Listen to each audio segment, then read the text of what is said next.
And now, the President of the United States.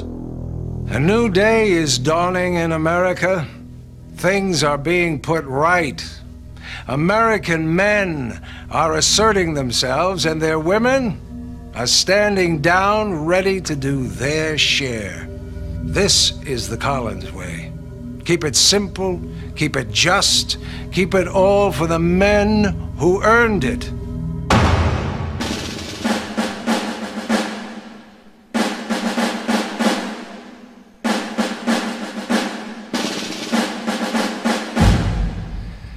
The cornerstone of what's right with America is our freedom. But what would it be like if we lived in a frighteningly different America, where the president was a dictator and the freedoms we now enjoy no longer existed? Hello, I'm Patrick Duffy. The drama you are about to see is pure fiction, but the repression it shows is happening in other countries around the world. Perhaps we Americans can better appreciate the freedoms our Constitution guarantees as we watch how different our lives would be without them.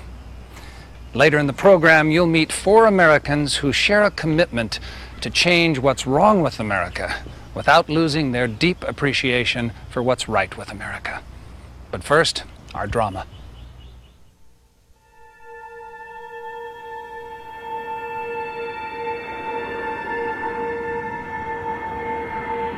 The Gordon family is just returning to the United States after several years in a remote jungle that has kept them cut off from all news back home. They don't know they're coming home to a darkly different America. Okay, we're home. This place is as empty as the plane. Oh, isn't it election day? Is it? Yeah, I think so. Yeah, people probably just stayed home so they could vote. Not everybody. Look at all the people trying to leave. Boy, did we luck out.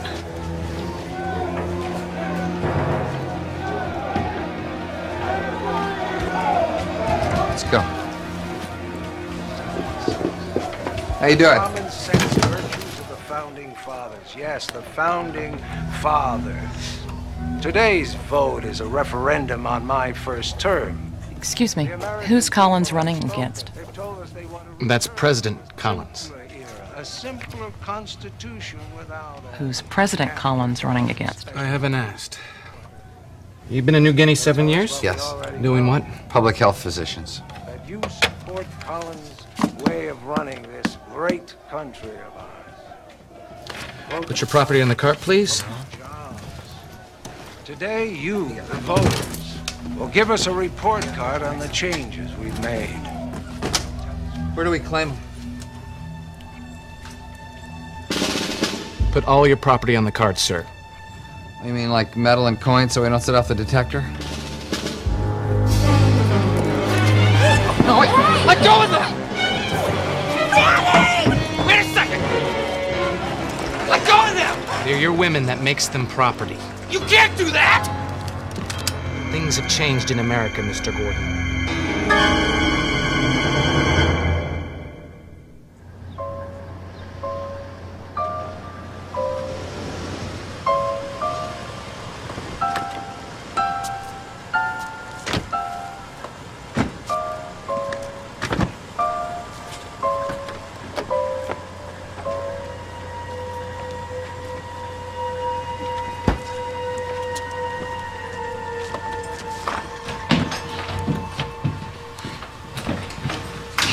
Suspend the Bill of Rights.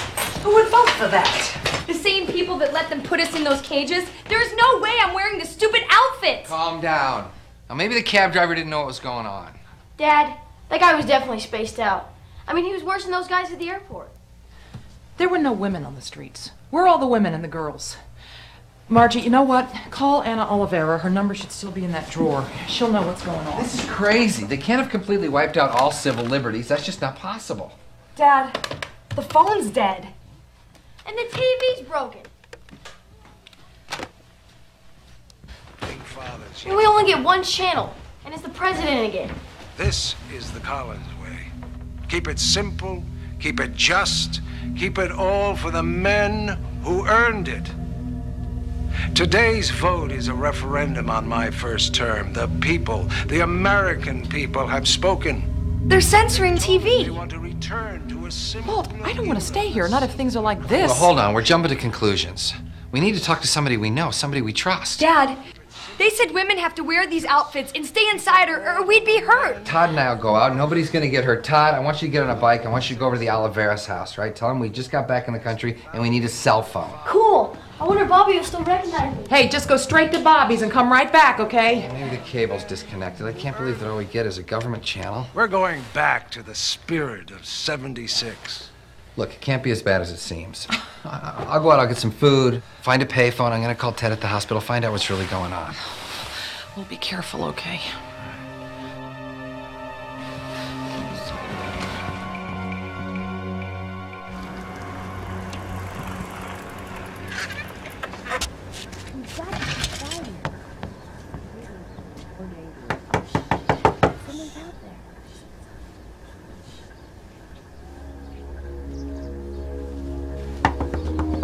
Hello?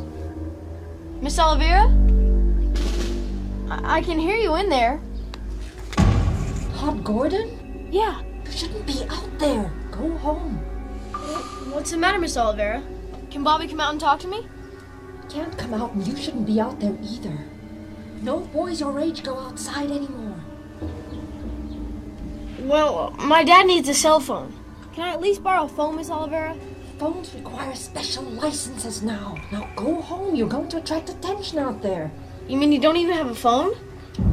Todd, listen very carefully. This is the last time I'm going to say this. Go home. It's dangerous for kids now. Tell your mom I'll be over as soon as I can.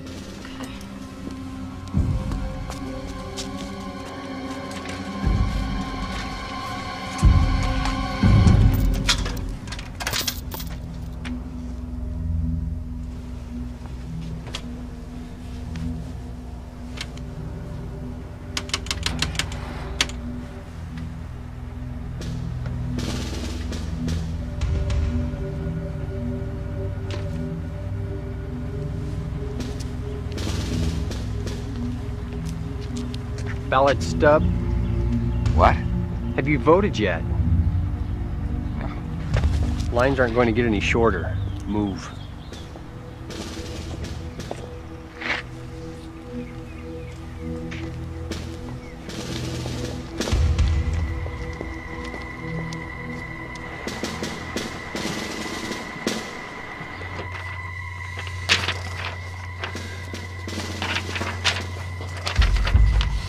You don't have to convince me to vote against Collins. Which party's going to bring back the Bill of Rights? Are you crazy? They'll bust you for saying stuff like that. Who's Collins running against? You really don't get it, do you? Well, is this all right with you living like this? Shut up. Well, what's the point? You don't have a choice. You're not voting for anything. We're voting against unemployment. Was unemployment high? Hey, the broads had half the jobs, and now we got them all back. This Collins is a one-issue guy. You vote for the man, you work. Women can't work? Hey, let them do what they do best, pal. Have babies.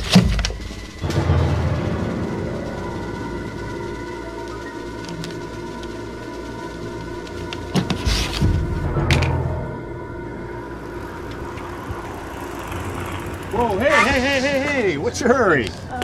I don't know. How about a burger? We're buying. No, thanks. I already ate. I gotta go. Now listen, I need to talk to you.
Kid, you just made the biggest mistake of your life.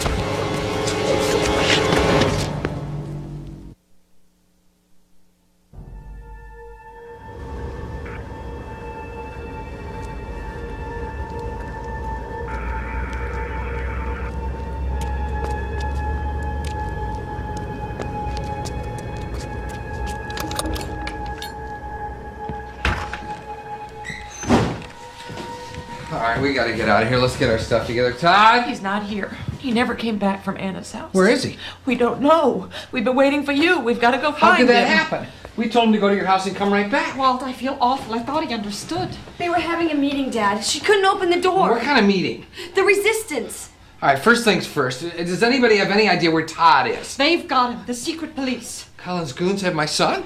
They took my Robert the first week after the election. All the little boys disappeared. Nobody knows where they go. They bus him. Right from the school, I saw him. All right, first we're gonna find Todd, and then we're gonna get out of this country. Come with us, Anna. We'll stick together. Oh, I can't leave my husband. His leg's infected, and only Collins people can use the hospitals. There's a hypodermic and penicillin in here. You go home. We'll pick you up as soon as we find Todd.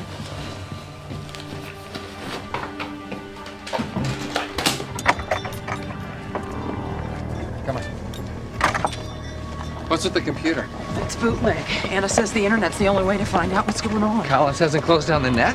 It was the first thing he shut down, along with the phones. If you've got a wireless modem, there are still some bandit servers you can log on to. What was she showing you? Reports on rebel positions. They're fighting back? They're actually shooting back? Around some of the universities. Yeah, Collins has secret police commando units encircling both Cambridge and Berkeley. There's that many rebels? Anna said Chapel Hill is completely in rebel hands.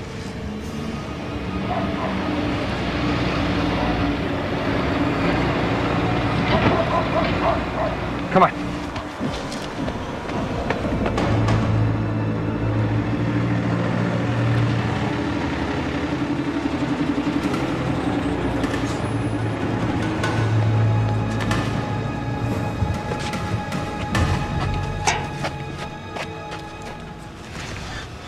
You really think Todd's in the building? I don't know. I saw him bring kids out of there a few minutes ago. Then we're not just gonna hand him over. All right, we'll lie. We'll say that Todd knows where some hot computers are stashed. We'll make him seem valuable until we can snatch him. What do they want with little boys? It's so creepy. At least we'll figure that out.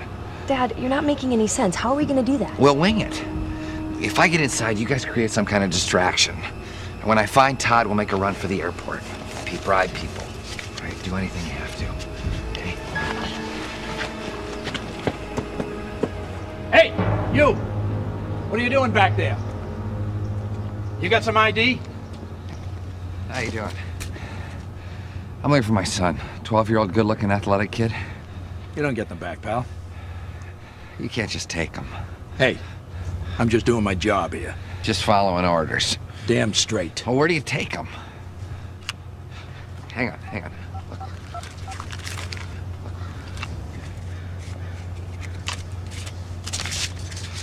Where do you take them? We take them to the training camps. What kind of training camps? Military. Somebody's got to fight those crazy broads. Fight who? Look, half the rebels are women. They fight like hell. Collins uses little boys as soldiers? Hey, it works. Women don't kill kids. Hey, you can't go in there.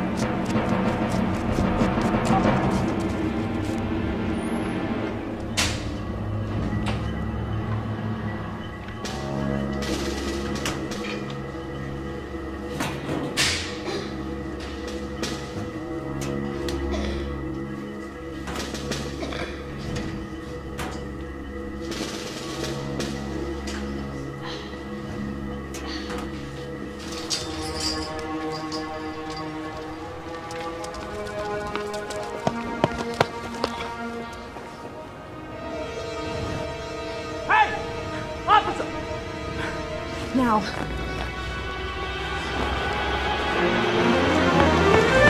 Archie! Hey! Listen up, people! My name is Margie Gordon. I was born in this country and I'm proud of it.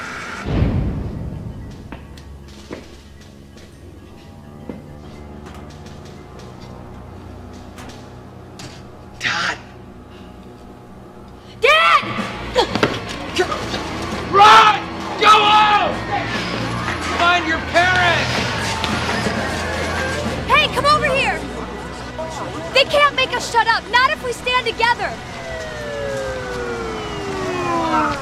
Honey, get off the car. They had this flag they used during the revolution. It said, live free or die. Get down from there! Leave her alone! That still sounds pretty good to me. If I can't speak out, I'll pass on this government. I'll pass on President Collins. Well, but I can see the man's an idiot. Get it on the curb. Everybody get back or we're going to be pulling some people in. I am not going to hide in my house. I'm not going to give up my job. I'm going to fight back, and so should you. Collins can't tell me what to do. I'm proud to be an American woman. This isn't the America I know. The America I know is free. He's in there. I couldn't get him. Live free or die.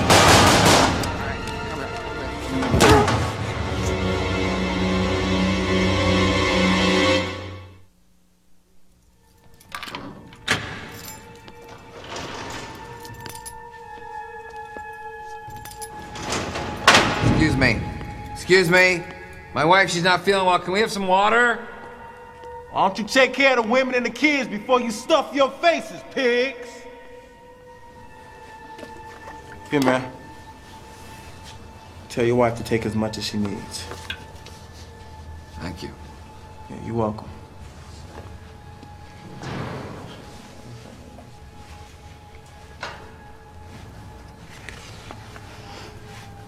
How long have you been in here? 9 months. Have you seen a judge? They're not in a hurry for that. Dad says they can't hold you for more than 72 hours without arraigning you. They can do anything they want to do. But they can't hold you indefinitely. I mean, innocent until proven guilty. Guilty if they don't like the color of your face. That's the Collins philosophy. He can do that? He can do anything he want to do. Miranda, habeas corpus, the right to counsel. He's thrown it all out. I mean, I've heard there's still some jewelry trials, you know, just for show. What country were you in? New Guinea. And you came back? We didn't know. We kept hearing that America was as free as ever. People over there didn't think that was a lie? Not where we were in the jungle. We didn't get newspapers. This one time I saw a headline that said, President Collins stands for what's right with America. What a crock. Why didn't other Americans tell us? Because travelers have relatives back home. You see, you criticize the government and they'll retaliate against your family. I know. Collins had my fiancée deported. Why? Because I gave an illegal speech. What'd you say? I read the Bill of Rights. Holding cell 3 to interrogation. Holding cell 3 to interrogation.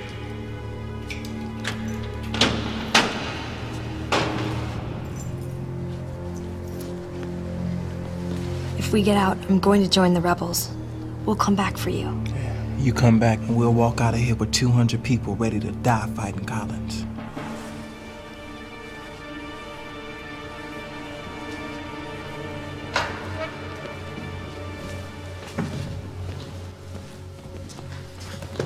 Stand.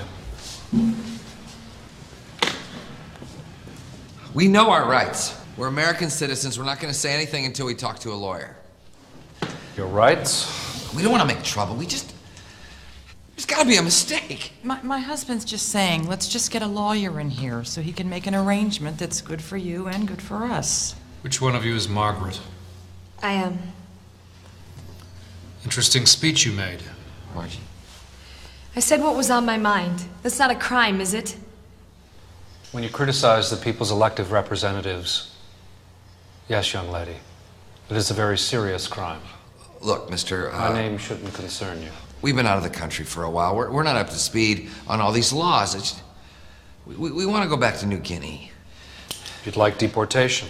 Do you have a savings?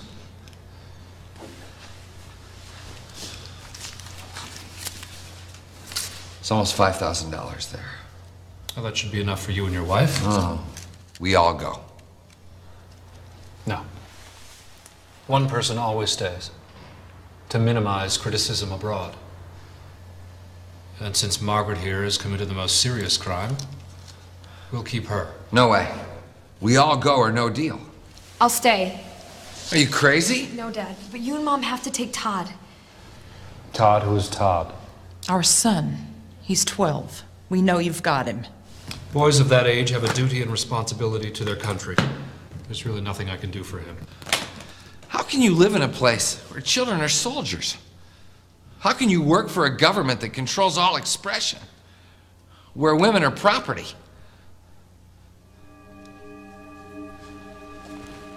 Do you know what I did before President Collins? I parked cars at a fancy restaurant. Women would spend $100 on lunch and tip me a quarter. Am I nostalgic?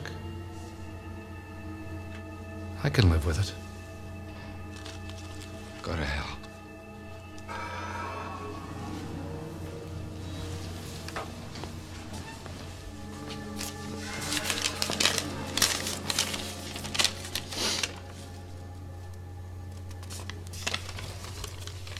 How old did you say your son was? 12. What's going on? Today's your lucky day.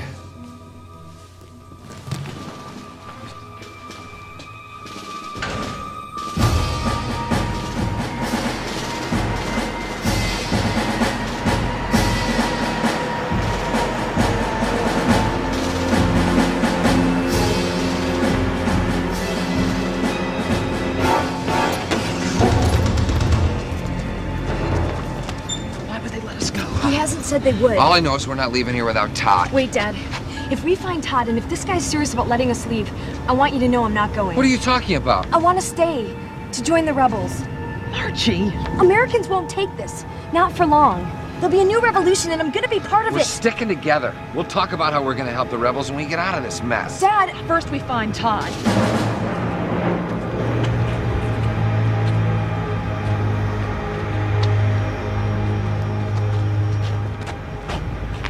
A special situation has come up in Miami. We'll fly you down there. All 4 of you. You'll spend 1 night, and then we'll fly you out of the country. What's the catch? Catch? I thought you didn't like it here. They're here, sir. One of President Collins' biggest supporters lives in Miami. His 11-year-old son was involved in a car crash last night. Let me guess. This kid doesn't fight rebels.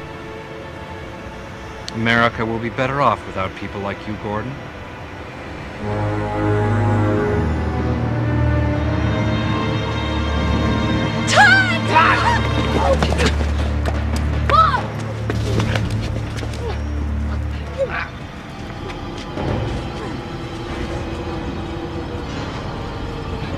There is just one thing. Just let us have him. We'll do anything you want. The boy needs a lung transplant. Your son's a perfect match. Sadistic! Let me go! I want to be with my family! What are you talking about? It's your choice. You can leave the country and you can have him back. We'll just keep one of his lungs.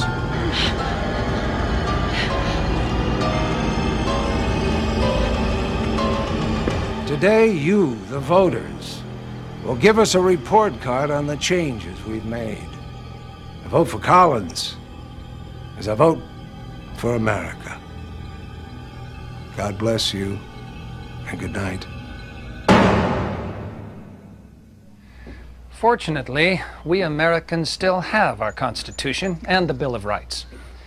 Freedom has great strength, but it's also fragile. The fictional drama suggests how quickly freedom can be lost when people take it for granted. What's right with America is that we believe in our Constitution, and we will fight to protect it. Each day, thousands of Americans take small stands for freedom and justice in their own communities. And in doing so, they expand and protect freedom for all Americans. When we return, you'll meet some dedicated people who have made a difference for all of us. Coming up next, an 18-year-old woman fights censorship, armed only with 45 written words.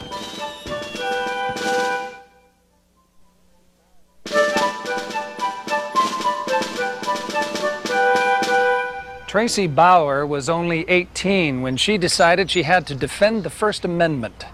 As editor of the Southwest Missouri State University newspaper, she believed that the American legal system does work, despite the odds that were against her. One day I heard a rumor on campus that there had been a rape a couple months back, and that it involved a basketball player. Citing a federal law which protects students' academic records, campus security refused to show Tracy the crime report on rape. So I went to the university vice president, and I said, well, you have to let me see that report. You let me see all the other reports. And I'll never forget, you know, he sat up in he had this big chair, and he sat up, leaned up on his desk, and he said, you know, really, if you think about it, I don't have to let you see anything. So that's when it started coming into my mind that they're hiding something. Tracy requested clarification of the university's policy. They responded by stopping media access to all campus crime reports. In the future, only the crime information they wanted to give out would be released. It's at that point where I realized this was going to be a long fight, and it was going to be a hard fight. She filed a lawsuit against the university in federal court. The story quickly began to attract national media attention. I'm here because for the same reason you're here, to do my job, and I'm not able to do my job. I was pushing for my First Amendment right to a free press. No matter what degree the crime is, it's the responsibility of a newspaper to let people know what was going on, so our readers felt safe. But while you're fighting for their right to know, a lot of them saw it as, why does she have to drag our school through the mud on the national media? Her case also caught the interest of a well-known Missouri Court of Appeals judge, Douglas Green, who was just retiring. I was very impressed with Tracy, and I said, well, this is going to be a tough fight. I said, it's going to be hard on you. She said, I want to proceed with it. And I said, well, then I'll help you. When Judge Green said that he would take the case, it was the first time that I really ever thought that we were going to get somewhere and that I'm going to be able to make a difference. To me, it was a David and Goliath situation. You had a 20-year-old girl who was a student editor. On the one hand, you had the arrayed might of this institution, all their board of regents, all of whom are successful businessmen.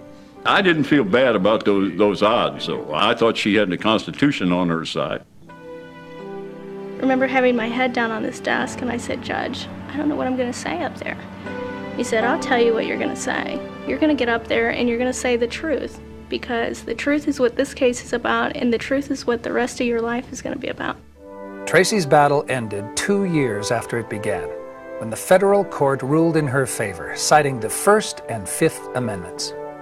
It was the first case in the United States on this issue.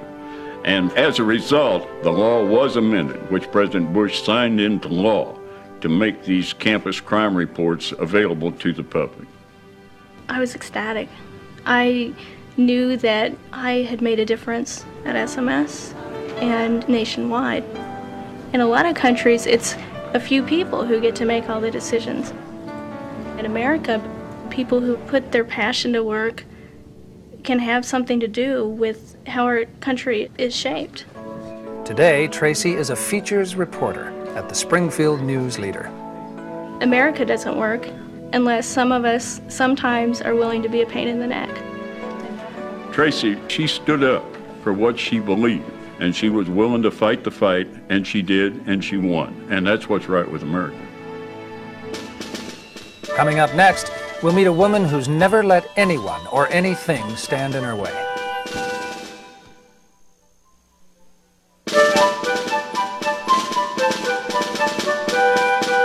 When Inez Kaiser was born into poverty in Kansas City nearly 80 years ago, racial equality was not protected by law.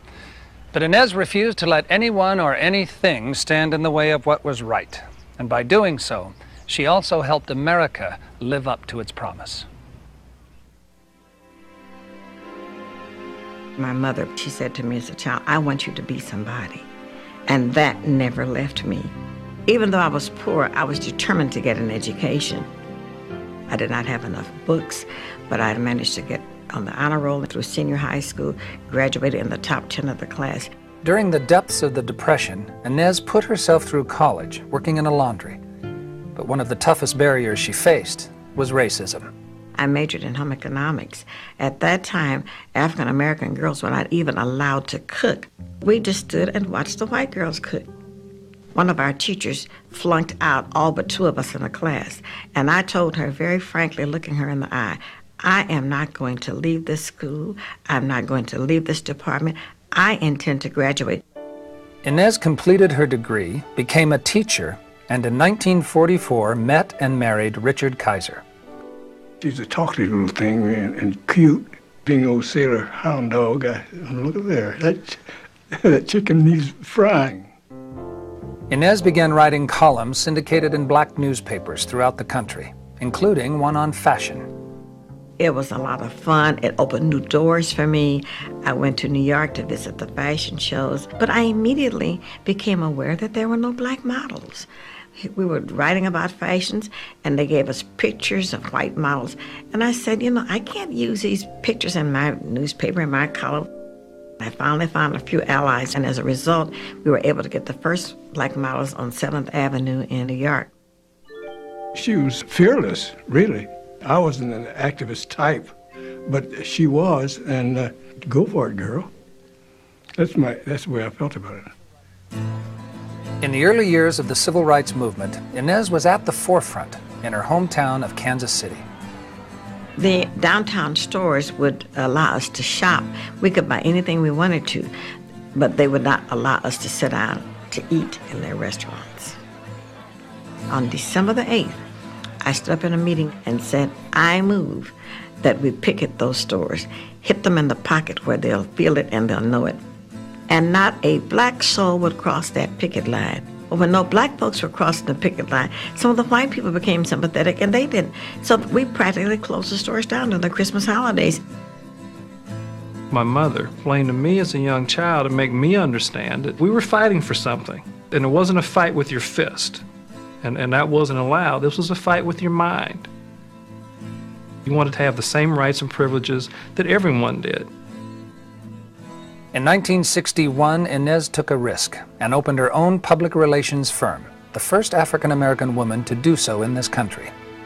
When she came home and told me that she had quit teaching school, I thought, are you out of your mind? Because teaching school was one of the better jobs you could get in those days. Nearly 40 years later, it's still a successful business. Over the years, Inez has been recognized for her achievements with numerous local and national awards and honors. She's traveled the world representing the United States. I've been able to see firsthand just how blessed I am to have been born in America. America has come a long way. It provides the opportunity, if you take advantage, to get an education, to get a job, to live where you want to live, and to do some of the things that I was denied as a younger person, as a child, to do. Inez and Richard have been married for more than 50 years. She can be bossy at times, most of the time, really, but I love her just the same. Yeah, it's one of those things, you do or you don't, and I do. I'm very proud of her. She was a woman who ended up being first at more things than I can even remember. And I don't think anything is going to stop her until Judgment Day comes. Rosa Parks was a lady who refused to sit in the back of the bus. She refused to follow what was considered norm at the time. Rosa Parks set out for what she believed in, and I have stood up for the things that I believe in. You don't have to be famous or powerful to make a difference in America. You just have to make a commitment and get involved as a volunteer. Frank Rodriguez was so grateful for the opportunities he's been given as an American citizen that he's dedicated his retirement years to giving something back in return. For Frank, it's always a thing of, let's get out there, let's do it. When he determined that he wanted to volunteer full time, to tell him not to do it would be like to tell him to stop breathing. Frank is a Puerto Rican-born Vietnam vet with 28 years of service in the Air Force. When I was in the military, being in about 40 countries, gave me a chance, to go to some of the countries where the people were poor. When retirement brought Frank back to Wichita, he found there was also a great need in his own backyard. The Hispanic community now suddenly have grown tremendously. Our biggest problem is lack of education. There was no translation for the people that go to see doctors. I also saw a need for providing training to be able to find a better job. And our dropout rate is so high that our children, are getting out of school, so they don't have nothing to do. When they don't have nothing to do, they join the gangs. Frank has dedicated himself to getting this building converted into a one-stop center for dealing with the pressing problems of his community. He approached Wichita businessman Richard Lopez to help him. About a year ago, my receptionist gave me a call and said there was a Mr. Frank Rodriguez to see you. I didn't know who Frank Rodriguez was from Man in the Moon, and we just sat down and started talking. When Frank's dream project started running into the reality of politics, he enlisted the support of State Senator Paul Feliciano. Richard, how are you? No person intimidates him. It's not just walking up to the senator, it's going to the president of Bank 4 and saying, you're not lending enough money in the community and it doesn't look good. What are you going to do about it? He cared about the basic needs of people that were not being met. He wants to create a mentorship program for the kids to break the cycle of dropping out of high school. From the standpoint of politics, the squeaky wheel gets the grease. We haven't had a real squeaky wheel in the Hispanic community. Frank has come along, and the Multicultural Center is slated now to actually materialize within the next year or two. And for the first time in the history of the community, Frank lit a fire under these folks, and they came to the Capitol by the hundreds. Betty Rodriguez has been married to Frank for more than 30 years. This is a man that came to America not knowing a lot of English, but he's not afraid to go and face the tallest or the most intimidating because he believes in himself. To better serve his community, Frank attends college full-time. At the age of 54, he's just received his bachelor's degree in social work and is now pursuing a master's degree. Frank loves what he does. He cares for his people. Never once does he say, what's in it for me? I'm very proud of Frank, and I'm hoping that people will recognize the role model that he is, because to me, he is a great role model. What I find that is good about America is the fact that this is the only place in the world where you can come in with no education, with no background whatsoever. Coming from the poorest family there is, you can contribute something to society. Frank is the epitome of what's right with America. The Hispanic term is corazón. It's heart. When he's involved with it, his heart's involved with it.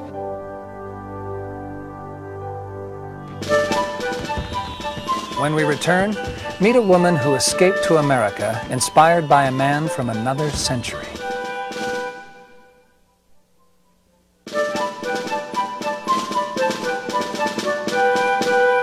To be born in America is to have freedom as a birthright.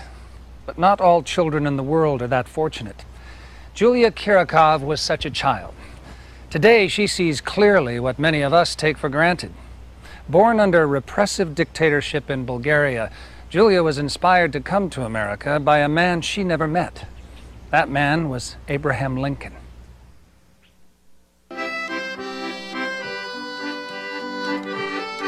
When my mom first told me her story about Mr. Lincoln, when I heard that story, it really affected me because I'd never realized to what extent she'd gone through this horrible experience in communism. 17-year-old Michelle Caswell won a national essay contest with Lincoln and Me by telling the moving story of her mother's life. In Sofia, Bulgaria, on March 22nd, 1947, Julia Kirikov was born into communism. As a child, I knew that there was something desperately wrong happening in Bulgaria because we lived in fear. Freedom of speech didn't exist while I was growing up, and freedom of religion didn't exist in Bulgaria. I was deprived of the freedom of travel. You could not leave Bulgaria. You were a prisoner within the borders of Bulgaria. I thought the whole world was living under the same conditions. I didn't really believe that there was a country where freedom existed. When Julia was 7 years old, her first grade class had a substitute teacher who had just come back from a trip to America. He spoke to them about a magnificent monument there to an extraordinary man, President Abraham Lincoln. He told us this man was very important to the American people because he freed the slaves. And we were all interested because the previous teacher had told us that there were still slaves in America. And here is another teacher who's telling us totally the contrary. He gave us each postcard of the Lincoln Memorial in black and white. The next day, Julia heard her substitute teacher had been arrested. The children were forced to return their postcards, but Julia hid hers in her pillowcase. And every time I needed to talk to a friend, I would take out the card and talk to the card. And tell Mr. Lincoln that one day I would come see him and touch his hand at his Lincoln Memorial in Washington, D.C. Julia and her family managed to escape to France in 1965 using forged documents. When Julia was 19, she got the chance to immigrate to the U.S. to attend college at Brigham Young University. There she met and fell in love with Tom Caswell. That was nearly 30 years ago. I have 6 children, and they are my 6 symbols of freedom. They have not known fear, the fear that we felt in Bulgaria during my childhood. I see it in their smiles, I see it in their happiness. Being married to Julie certainly makes me appreciate the freedoms that I enjoy far more than I ever did before. Taking full advantage of the right to travel denied her in Bulgaria, Julia and her family have visited 47 of the 50 states. We have a little ceremony as we travel from across a state boundary, why Julie and I kiss. And of course, I joke that this is a great incentive to travel a lot more because more often we go across state borders, more we kiss. But the first place Julia chose to visit after coming to America was the Lincoln Memorial. It was much more beautiful than what I thought it would be. As I was climbing the steps, I had tears running down my cheeks. I read all the inscriptions and told him that I will always cherish the freedom he had given to the American citizens. I will always cherish it in my heart. Half Bulgarian, I praise Mr. Lincoln for his miracle of freeing a slave who was born almost 100 years after he died. Mr. Lincoln freed my mother from a slavery to communism, and into this freedom I was born. We enjoy the greatest freedom on the face of the earth. This is a land of dreams and fulfillment of dreams. And this is what's right with America.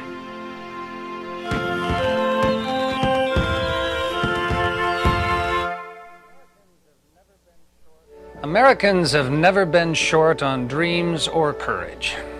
Our nation was created by immigrants and pioneers who left everything familiar behind and forged new lives in a new country. Preserving the promise of America falls to each of us. We owe it to all those who have gone before us to see that nothing happens to the freedoms and the country they fought so hard to gain. What's right with America? We, the people. That's what's right with America. I'm Patrick Duffy. Good night.